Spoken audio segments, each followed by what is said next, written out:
O ano era 2021 e eu me posicionei em falar sobre mudança de mentalidade. Por quê, Brenda? O quanto que tu entendeu sobre esse assunto que tu precisou começar a falar sobre isso? Gente, eu sempre lia aquele versículo, eu sempre ouvia falar Romanos 12, Romanos 12, Romanos 12.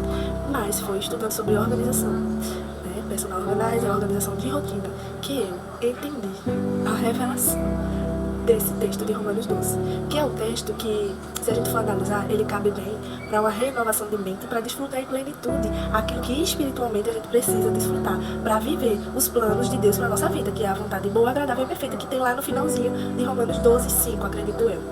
Sendo que, por que eu fiz essa relação com aquele curso? Porque existem etapas necessárias para que a gente desfrute em plenitude de organização e desfrute em plenitude as coisas que a gente quer desfrutar, né? Seja a organização na sua casa, seja sobre criação de filhos, seja sobre um relacionamento conjugal seja sobre emagrecimento ou qualquer outra coisa. Requer etapas. E nesse momento que eu estava estudando, que eu peguei esse versículo, aquilo ficou tão... veio com uma verdade, porque a palavra é a verdade. Só que às vezes a gente lê, mas a gente não entende essa verdade. E quando a gente entende, aquilo ali é uma convicção dentro de você.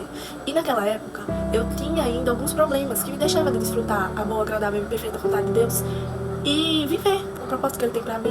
Por quê? Porque eu tinha uma imagem de mim um pouco distorcida, né? E isso afetava a minha estima, o meu apreço e o meu autocuidado. Por isso que hoje você vai me ouvir falar sempre de autocuidado. Não é porque eu me acho, não é porque nada disso.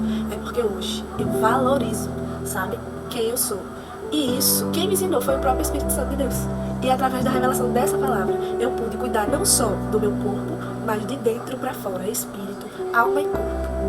E em Romanos 12, o verso inicia assim, Paulo suplico que vocês apresentem o corpo por completo, você por completo. Às vezes a gente acha que existem coisas que são naturais, que são muito superficiais, mas é você por completo, como sacrifício vivo, santo e agradável a Deus. E a primeira palavra que a gente entende, que a gente precisa fazer para desfrutar a boa, perfeita e agradável vontade de Deus no final, é justamente ter alguns sacrifícios. Seja uma leitura, seja em um curso, seja em um tempo que você dispõe, seja em investimento financeiro, tudo requer. Primeiro passo, sacrifício, tá? Primeiro, se você quer, né? Claro, porque se você não quer, nem começa. Quem não quer, nem começa. Como é que quem não quer vai sacrificar alguma coisa, gente? Não sacrifica nada.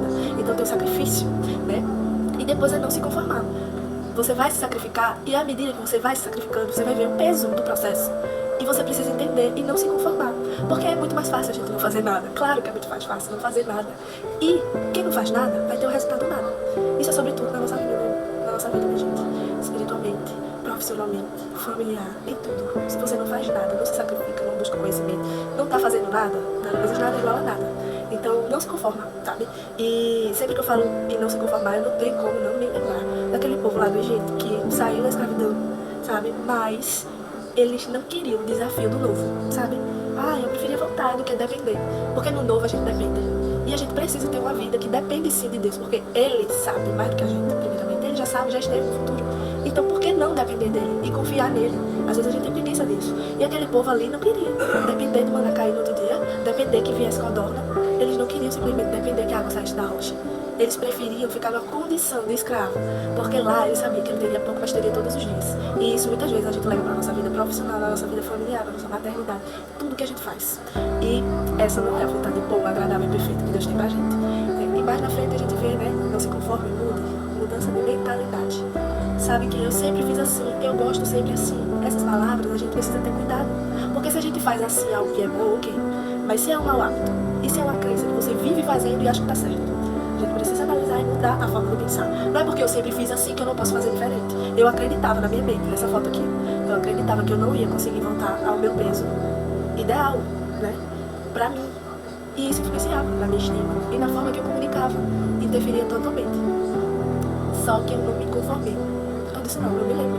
Eu comecei a lembrar que quando criança eu era assim, definia. Eu comecei a me lembrar de momentos, porque eu associava o emagrecimento à doença, porque há alguns anos antes da pandemia eu tive um problema de doença e eu fiquei muito seca e doente. Então, eu associava o emagrecimento a isso e por isso eu estava tendo tanta dificuldade de conseguir mudar. E Deus é tão bom que Ele nos lembra tudo. Ele faz uma linha do tempo para nos dar clareza mesmo e viver em plenitude. E aí, por fim, a gente desfruta da boa, agradável e perfeita vontade de Deus. Mas primeiro vai requerer um sacrifício. Segundo, não se conformar. E outra, ele sempre fala do vosso culto racional, do vosso entendimento sobre você. O outro não é para você nem se comparar e nem se igualar. É sobre você. Não porque às vezes a gente bota desculpa por causa dos meus filhos, por causa do meu marido, por causa da minha esposa, por causa disso, por causa de fulano eu não fiz isso, por causa disso eu não fiz aquilo. A gente tem mania de colocar pessoas como empecilhos da nossa vida e do nosso crescimento. E a gente também tem mania de se comparar. É porque lá, né, ela é assim, assado, eu não sou assim, é assado, enfim. Esse tipo de comparação não vai servir de nada para uma mudança na nossa vida. Mas quando a gente está conectado com a palavra, que é a verdade, e que ela é lá em 2021, como eu falava aqui sobre mudança de mentalidade, ela é hoje e ela é eternamente. A palavra de Deus, ela diz o seguinte, que tudo passa. Tudo nessa vida passa, mas a palavra de Deus, ela permanece. E ela permanece para nos deixar em plenitude, em tudo, espiritualmente, mentalmente e fisicamente. Então não fica voando aí desapercebido não, tá? Porque Deus tem uma vida abundante, repleta. Do fio do cabelo aqui, ó, também, até lá, planta dos pés. Ele cuida da gente, ele tem interesse, que a gente tenha esses interesses. E que a gente priorize isso. Viver isso em plenitude. E uma vida organizada requer prioridades. Uma vida de resultados requer prioridades. O que é que você está esperando?